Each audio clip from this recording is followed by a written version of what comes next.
আপুনি বাৰু বিহু চাই ভাল পায় নেকি? আপুনি বাৰু টকা বিহু মাৰি ভাল পায় নি? আপুনি বাৰু টকা বিহু চাই ভাল পায় নি? আপুনি বাৰু বহুত দিনে ধৰি টকা বিহু মাৰি আছে, আপুনি বাৰু প্ৰাইজ পোৱা নাই নি? মানে পুৰস্কাৰ পোৱা নাই নি? যদি নাই পোৱা এই ভিডিঅ'টো শেষলৈকে চাব। মানে লাষ্টৰ ভাগত মই সকলোখিনি কথা ক'ম।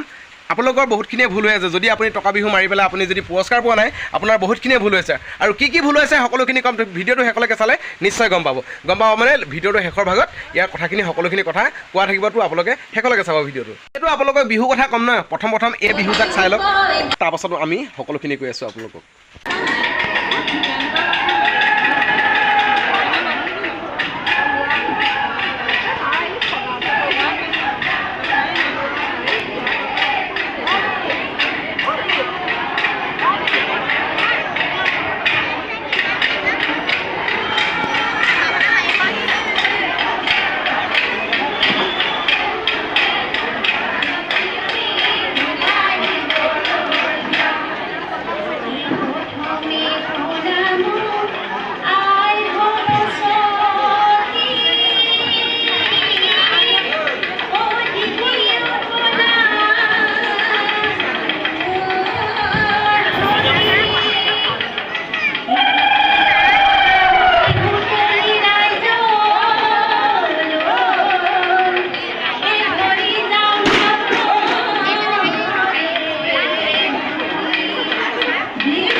শেষৰ ভাগত কৈ থৈ যাওঁ কি যিহেতু আপোনালোকে য'তে বিহু মাৰিবলৈ নাযাওক কিয় আপুনি হাতত বা ভৰিত আঙুঠি নিপিন্ধিব আৰু লগতে আপুনি ভৰিত পায়েল নিপিন্ধিব আৰু ভৰিত আঙুঠি নিপিন্ধিব আৰু জেতুকা লোৱাটো সেইটো জানেই আপোনালোকে সকলোৱে ল'ব লাগে আৰু সেই বস্তুকেইটা আপুনি নকৰিব আৰু এটা কথা মই আপোনালোকক ক'বলৈ আছে যিহেতু গীত গাই ময়ো ভাল পাওঁ আৰু গীতৰ কথা ক'লোঁ গীত গাওঁতে আপোনালোকে চেনাই বা জানৈ এইবিলাক ব্যৱহাৰ নকৰিব মানে দেহা হৈ চেনাই এইবিলাক ব্যৱহাৰ নকৰিব যিহেতু টকাৰ বিহু কিছু গান পায় আপোনালোকে ইউটিউবত চালেও পাব তেনেকুৱা সেইবিলাক গীত আপোনালোকে শিকি ল'ব আৰু লগতে আপোনালোকে টাইমটো মেনেজ কৰিব টাইমটো যিহেতু আপোনালোকে ক'ৰবাত 10 মিনিট দিয়ে ক'ৰবাত 12 মিনিট দিয়ে ক'ৰবাত 8 মিনিট দিয়ে আৰু যদি আপোনালোকক 12 মিনিট দিয়ে আপুনি 11:45ত আপোনালোকে সামৰি দিব পাৰে বা 50ত সামৰি দিব পাৰে বা আপোনালোকক যদি 10 মিনিট দিয়ে তেতিয়া আপোনালোকে 9:45ত বা 9:50ত আপোনালোকে সামৰি দিবলৈ চেষ্টা কৰিব মানে চেষ্টা কৰিব কিয় আপোনালোকে টাইমটোৱে মেইন আৰু টাইমটোৰ আগতে যদি আপোনালোকে ওলাবলৈ বা গীত গাই এদায় কৰিবলৈ যদি আপোনালোকে চেষ্টা কৰে খুবেই ভাল লাগে মানে আৰু জাজিছখিনিও ভাল পাই দিয়কচোন আৰু তাৰ উপৰিও আপোনালোকক আৰু এষাৰ কথা কওঁ